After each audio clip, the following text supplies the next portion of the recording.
It's been a long Monday, but guess what? Now it's happy hour. Sit back, relax, and unwind with a rewind. Drink with Rick Rewine, only on 100 TV.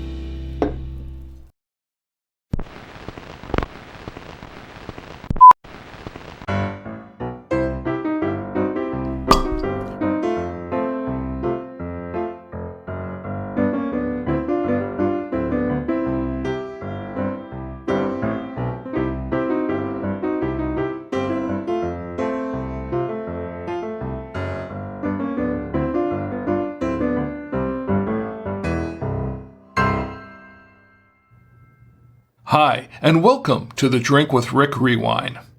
I'm Rick, and this is a showcase of clips and highlights from classic episodes of the Saturday Night Winestream, featuring wine reviews and general off-the-cuff entertainment.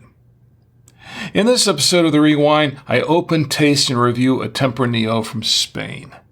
I also talk about why you shouldn't overbuy wines for a social event, and tell you why I created the Winestream.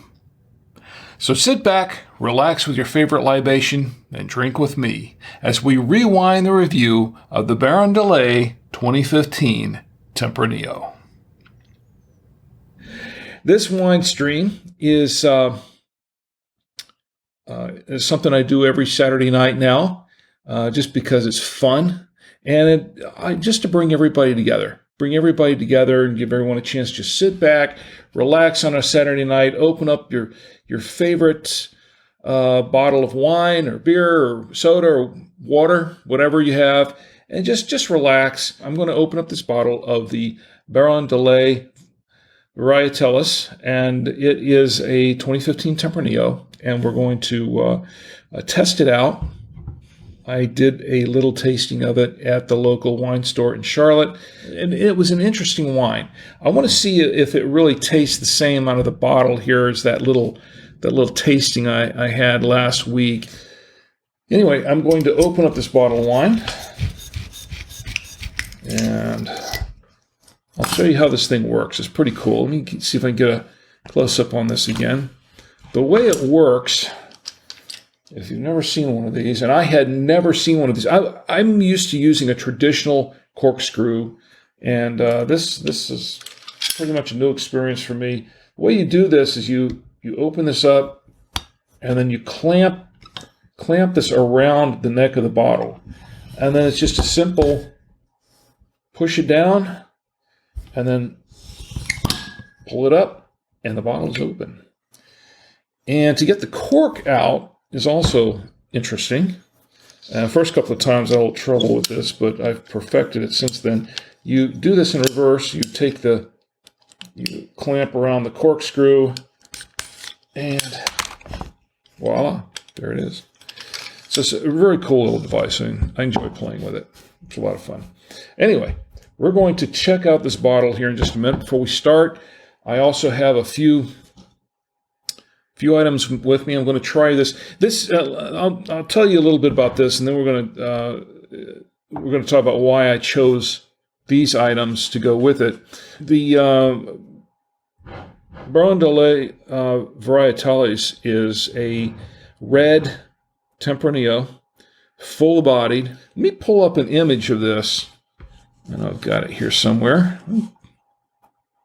Pull up the image of the wine. There we go. Here's the front of it, so you can get a better idea of what the label looks like on the front. According to the back, the collection has been created to rediscover the indigenous grape varieties of the Rioja region. Made from the Tempranillo grape, this wine delivers red and matured fruit, combining round and elegant tannins. Served at room temperature, it is the perfect match to all kinds of tapas and meat. There is a, let's see if we can get a shot of the back end here. Backside. There we go. And this is, according to this, it has 14% alcohol by volume in this 750 milliliter bottle. And I have discovered a long time ago that just because it says 14% alcohol doesn't mean it really is 14%. It is often it's often a lot higher than that, considerably higher. So good to know.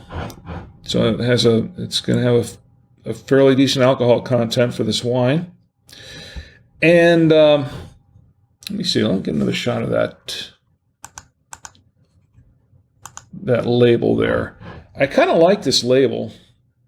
It looks official too. If you look closely, yeah, it looks like it's signed by Gonzalo Rodriguez. So that looks pretty official to me. I picked this up at Wine Store in Charlotte, and it was about, I want to say it was about $8. I think that's what I paid for, $8 for this bottle. It was actually a pretty good buy at the time. I finally got around to opening the wine. Then it was time for an actual tasting. Let me go ahead and pour this. We're going to give it a try. I'm going to pour this into my Cooper's Hawk genuine crystal glass.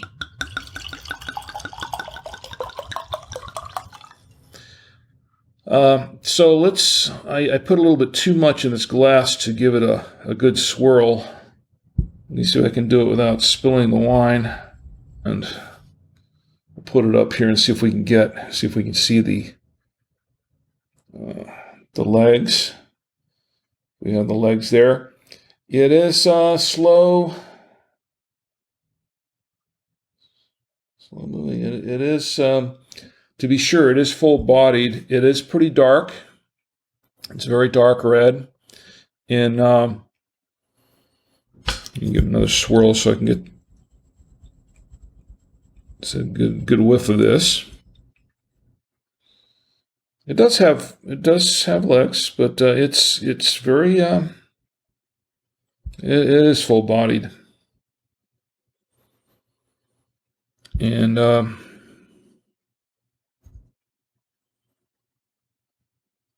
I can smell the blackberry. I can definitely smell the blackberry in this wine. Now, according to this, it pairs well with grilled meats, and it works as a nice wine for a dinner party.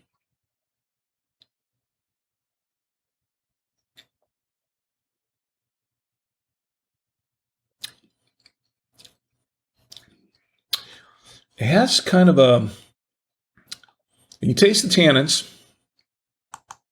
You can taste the tannins.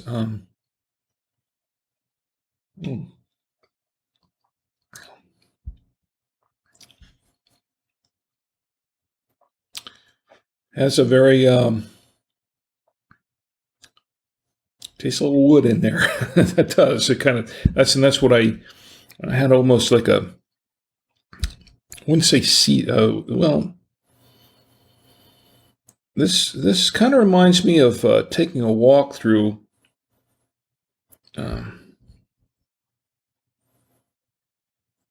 The first sniff smelled a little bit like taking a walk through a lumber yard, but it's not that bad. It smells good though.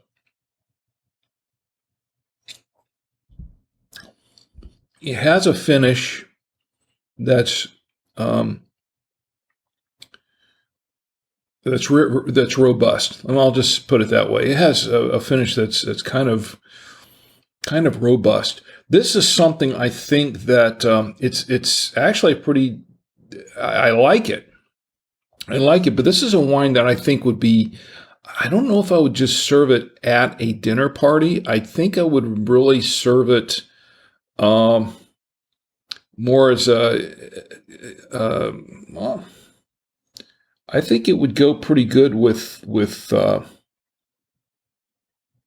don't know, maybe a little steak. I like it. And see what they say here. Powerful. They say it's powerful, intense, heady, and every bit a modern version of concentrated Rioja, but one that nevertheless still tastes like a Rioja. But the thing is, it's according to this, it's somewhat astringent. I would definitely say that it is full body, but it has a very strong finish. It has a very strong finish. So I'd say, yeah, it does. It is a little bit intense. I don't know that I would really serve it with, and they were saying that you can serve it with a what did they say it was? You can serve it with cheeses. I've got some cheese out here. I think what they were really saying was grilled meats, which I wholeheartedly agree with, but I wouldn't say any grilled meats. I'd say it'd have to be, if you're going to do this with, this would be good next to a grill when you're grilling the meats. You'd want to grill it with, I think, a really thick steak. Maybe something like a ribeye or something, maybe a New York strip or something, but I'd say a ribeye would be better. This is really good with, I think, heavier grilled meat, something that you're going to maybe smoke a little bit or really give it a good charcoal flavor for the meat. I think this would go well with that. I think it would go well with some cheeses. I think this would go well with a good, I would say maybe a smokier cheese. This was a wine that was probably best with grilled meat. Would it pair well with cheese? It was time to find out. I'm not sure if this is Gouda or if this is cheddar here, or maybe a mix. I don't know that it would go very well if it was a Gouda. I don't know if it would go very well if it was, I haven't had that much to drink. I don't know if it would go very well if it was a Gouda cheese, but I would say if it's a very sharp cheddar, I think it would go pretty well with that. I also have some turkey pepperoni, something smoked, a smoked meat. I think this would go well with a lot of smoked meats. And that's just me. That's my taste. I think it would fit with a smoked meat. I don't know if it would go well with a mozzarella. I'll try it because I like mozzarella.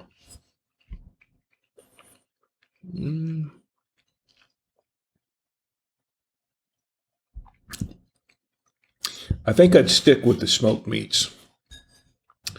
I would say that it is a pretty decent wine, but if you do not like heavier wines, and this I think is a heavier wine. It's a denser wine. I would say that this is a heavy wine once again. So it's not something that I think it's not a dessert wine. So yeah, they say dinner parties on here. Maybe. It depends on the kind of dinner party you're having. If you're serving steak, yes. If you're serving lighter fare, I would say maybe go with, let's see, what do I have here? Oh, no, definitely not the $2 chuck. I would say go with the, let's see, maybe the Savoia or something would be okay with that. I like the wine and purchased several more bottles since this review. I also gave it a 4-star rating on my website at drinkwithrick.com. Up next, I tell you why you shouldn't overbuy wines for a social event and why I created the Winestream. There's more to view on this rewind, so stick around. Here's a tip when shopping around for the right wine to serve at a party, and why you might not want to pay too much for it.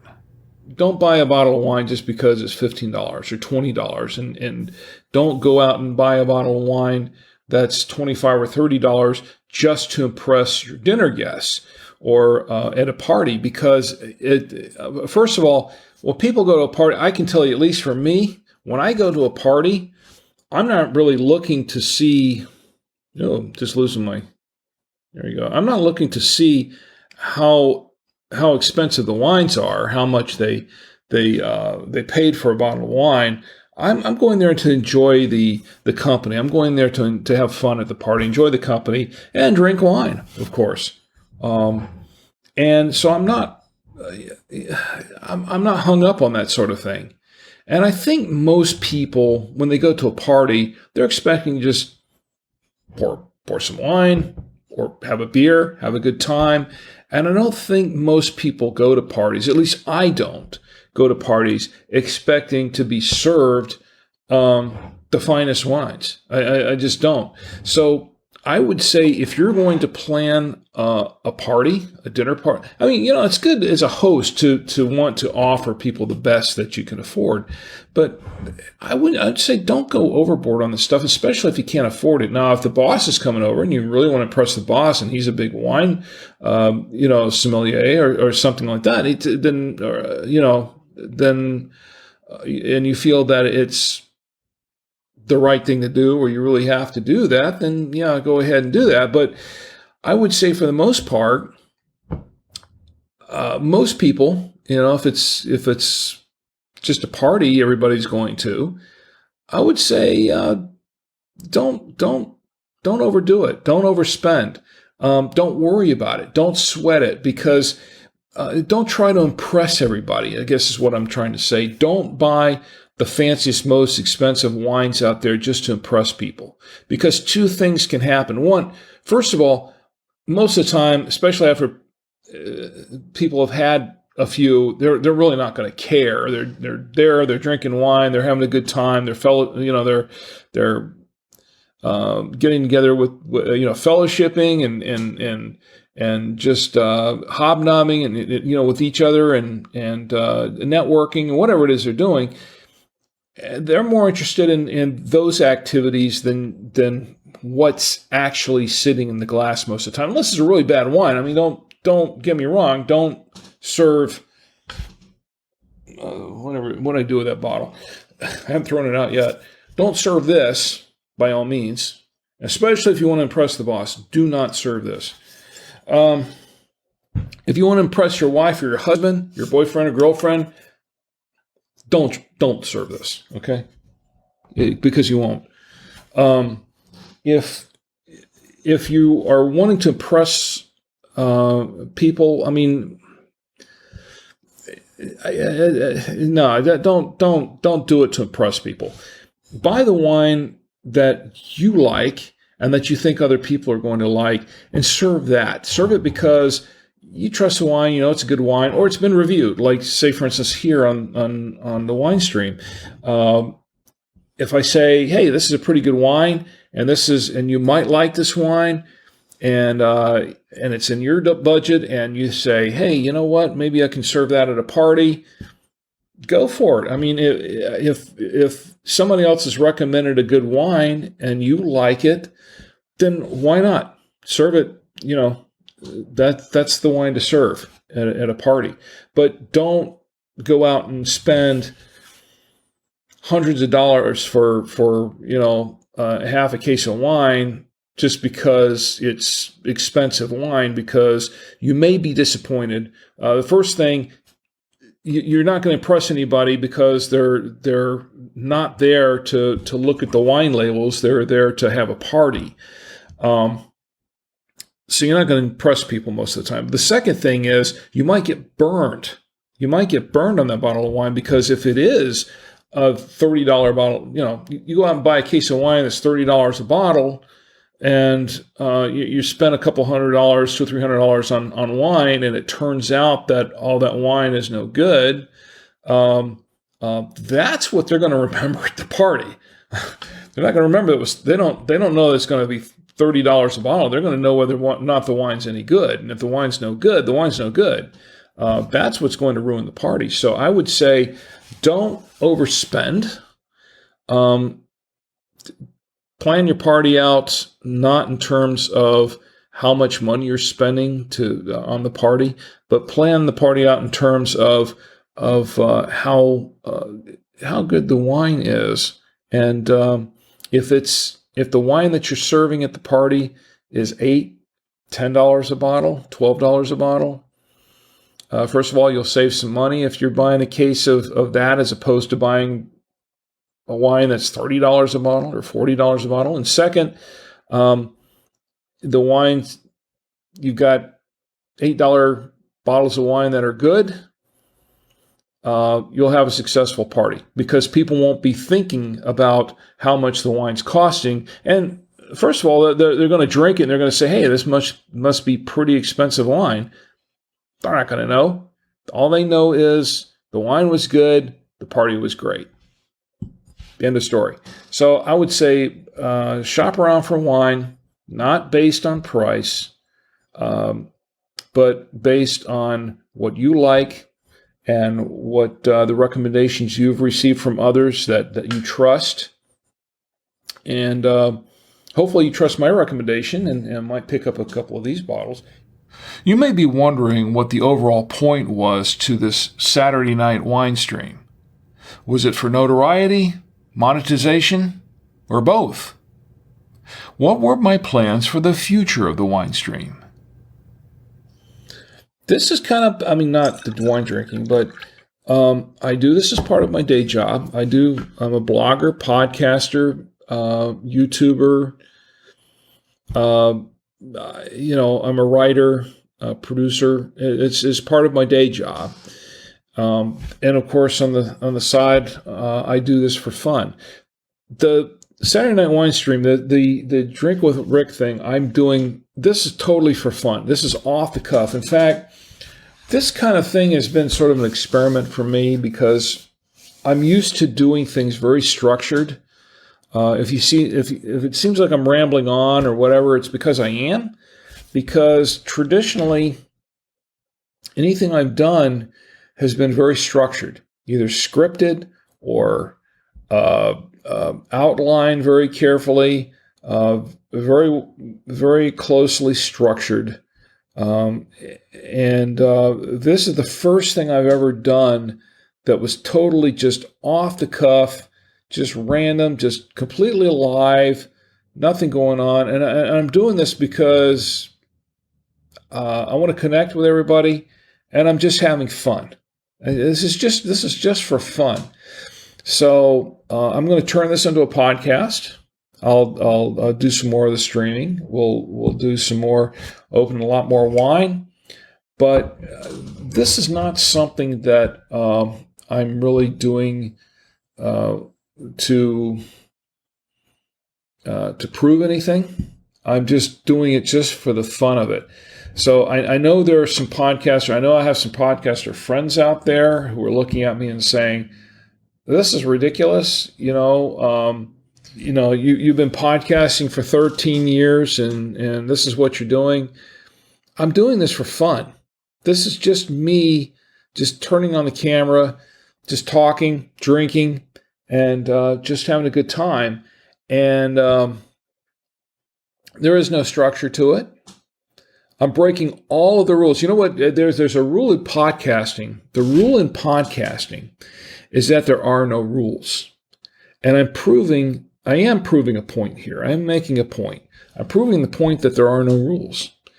And I've been playing by the rules up until this time, doing all the things I'm supposed to be doing in podcasting and YouTubing and video streaming.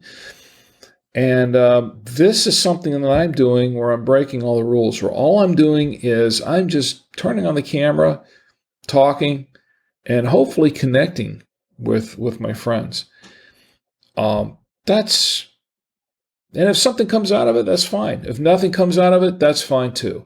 But you know what? I'm having a good time. I'm enjoying myself. This is recreation. This is Saturday night. Just sit back, relax, and have a good time. So, to all the other YouTubers out there, and to all of the podcasters out there that think that I'm just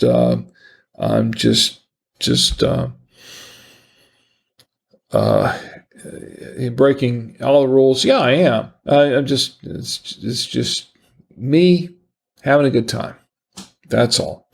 And I really don't care. I'll save all that other stuff for all my structured podcasts and everything else I do, my day job and all that. That's different. This is just me just kind of hanging out and using this technology just to connect with everybody, just having a good time. and mostly drinking wine. At the time, the primary reason for doing the weekly wine stream was as stated. Although the goals have expanded and shifted in the years since, its overall purpose hasn't changed. So what are my future plans for the wine stream? To stream, drink, entertain, and be merry. In the now 17 years I've been podcasting, I've experimented with many different aspects of the medium, and in different ways. There's a saying in the podcasting community that there are no rules in podcasting. Well, I have my own twist on that saying. One that I've often said and repeated throughout most of my journey in the space. And it's simply this. There are no rules in podcasting, and I've broken every one. I'm Rick. Thanks for watching. And remember, don't drink and drive.